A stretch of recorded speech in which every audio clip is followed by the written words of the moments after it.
Okay, so today this lesson we're going to talk about finding and describing patterns. So these can be patterns with shapes or these can be patterns with numbers. So example 1, they want us to describe the pattern in the figures, use complete sentences. So if you look at these shapes here, we want to look at what kind of shapes we have. So the first one is a triangle. The triangle is made up of 3 sides. The next one, I know you want to call this probably a square or a rectangle, but more generally we call that a quadrilateral, and it has 4 sides. The next one, we call that a pentagon, and it has 5 sides. And the next one has 6 sides, and we call that a hexagon. So that means that the next figure is going to have 7 sides, right? Because we are adding a side each time.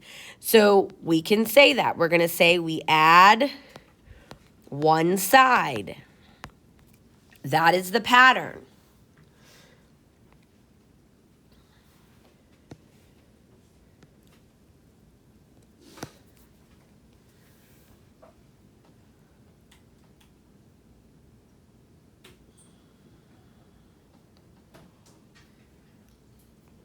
Now going down to example 2, we are going to describe the pattern in the following number sequences. So these are now number patterns. Okay, so the first one, we have 3, 6, 9, 12, 15, and 18. When you're looking for a pattern, you're looking for, are we adding or subtracting or multiplying or dividing the same number each time? So the pattern here is going to be add 3.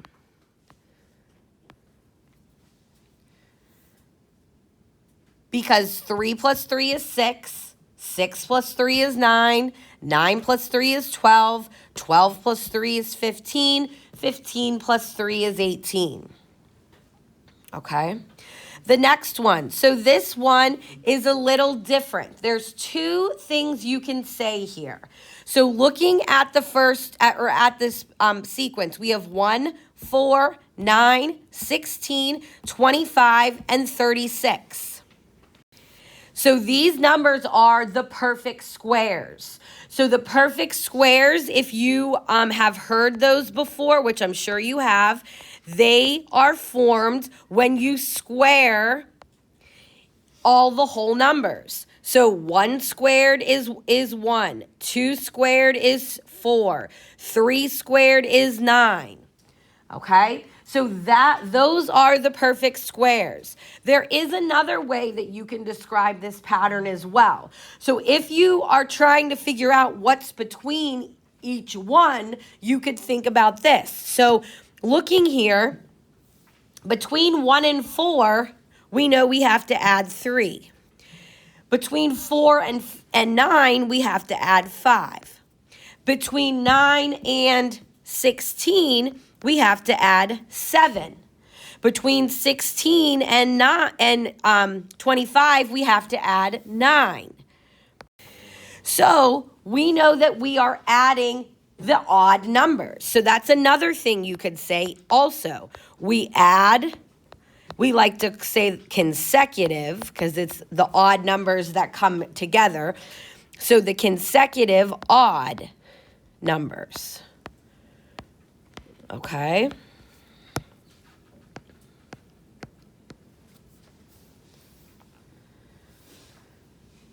So those first 2 examples, all we were doing was describing the pattern. They weren't asking us what the next thing was in the sequence. Now they are going to ask you what the next thing is in the sequence.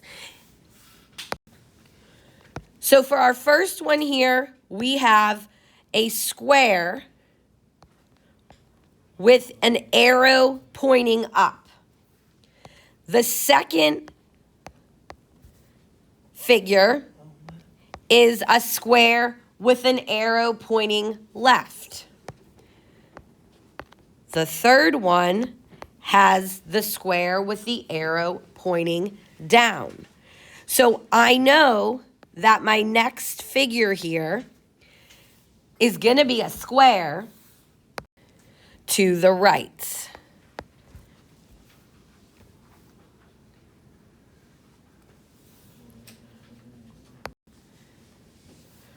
These next examples, they are going to ask you to describe the pattern and write the next two numbers. So looking here, I have -2, -5, -8, -11. We have to come up with what the next two are. Remember, you're looking for what is something that is being added or subtracted or multiplied that's consistent. Okay, so if you're thinking about these two numbers, 2 and 5, I know how are 2 and 5 related. They have 3 in between. So if I have a -2, how do I get to -5? Well, I would minus 3. So -2 minus 3 gives me -5. So let's check and see if it works with the next one. -5 minus 3 gives me -8. -8 minus 3 is going to give me -11.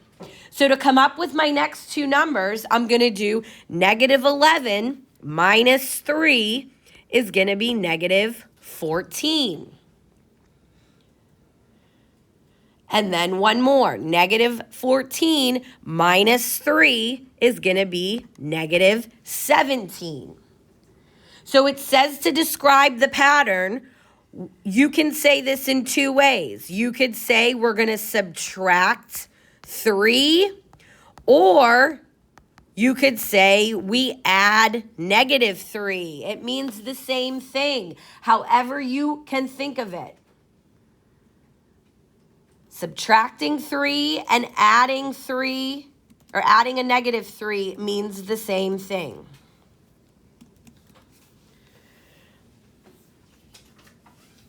All right, one more together. So we have 4, 10, 16, 22. Think about what number can I maybe add or subtract to get me to the next number.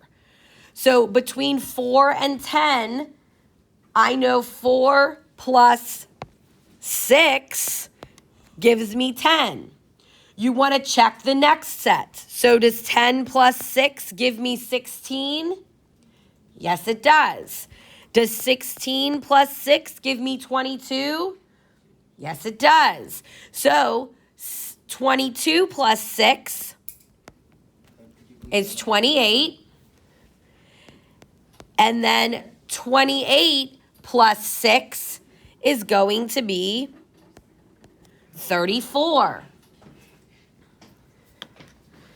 So our pattern here was add 6.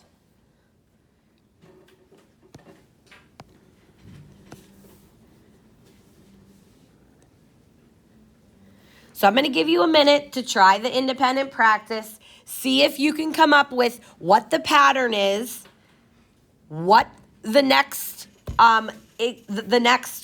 shape or next number would be in the sequence, and describe it in words. Yes, so example A here in independent practice, it's going to be a circle. However, it has to be divided into 5 sections, because if you count the number of sections each time, if you look, the first circle is divided into 2 sections, so we could call that 1/2, right? The next one is divided into thirds, then fourths. So the last one has to be divided into fifths. So moving on to letter B, I have 4, 8, 12, 16, 20, 24. So our next two numbers would be 28 and 32. And how we got that is we added 4 each time.